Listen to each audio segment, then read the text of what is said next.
5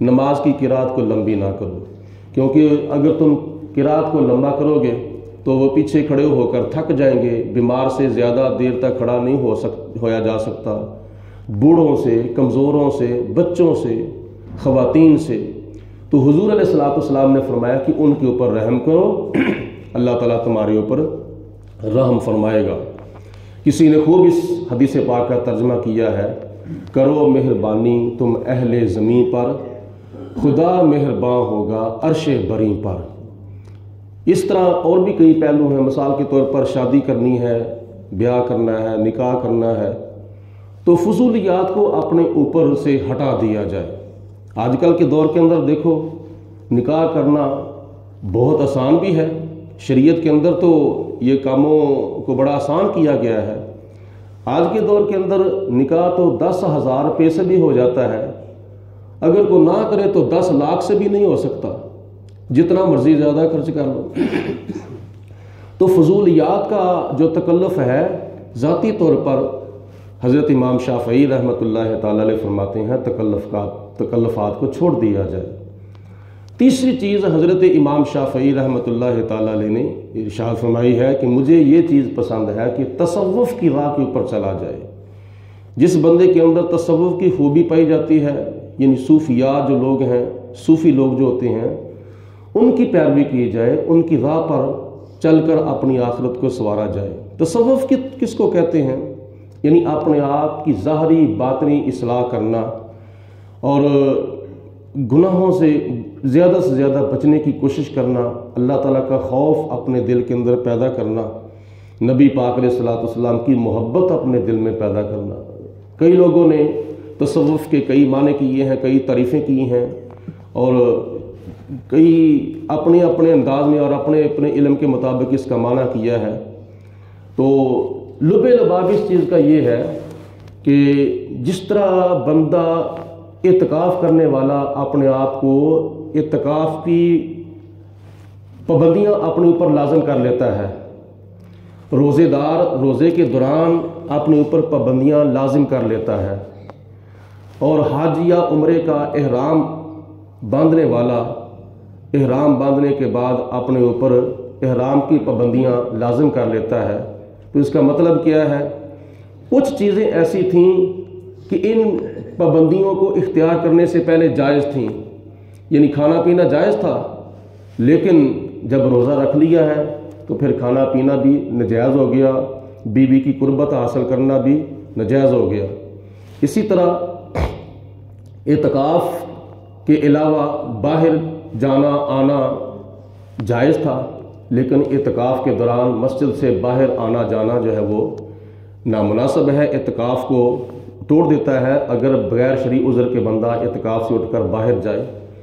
اسی طرح احرام کے علاوہ شکار کرنا جائز تھا، لیکن جب احرام باندھ لیا ہے تو اس وقت شکار کرنا حرام ہو گیا۔ اس طرح اور کافی پابندیاں ان 3 حالتوں میں لگ جاتی ہیں۔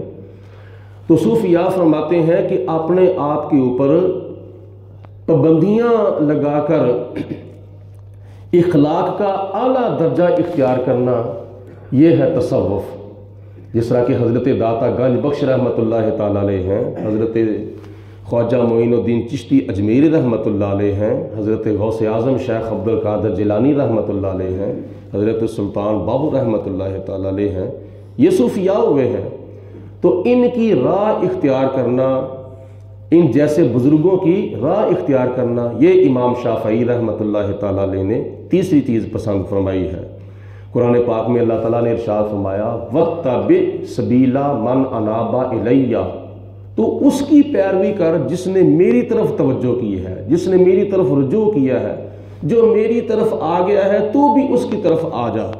جب تو اس کے پیچھے لگ جائے گا، اس کی پیروی کرے گا، اس کی صحبت میں بیٹھے گا، تو اللہ تعالیٰ کی ذات بابرکات کا اس کے اوپر کرم ہوگا، فضل ہوگا۔ قرآن پاک میں اللہ تعالیٰ نے فرمایا یا ایتھا النفس المطمئنہ ترجعی الی ربک راضیۃ مرضیہ، اے نفس مطمئنہ تو اپنے رب کی طرف لوٹ آ، اور اس حالت میں لوٹ آ کہ تو اپنے رب سے راضی ہو جا، تیرا رب تیرے اوپر راضی ہو جائے۔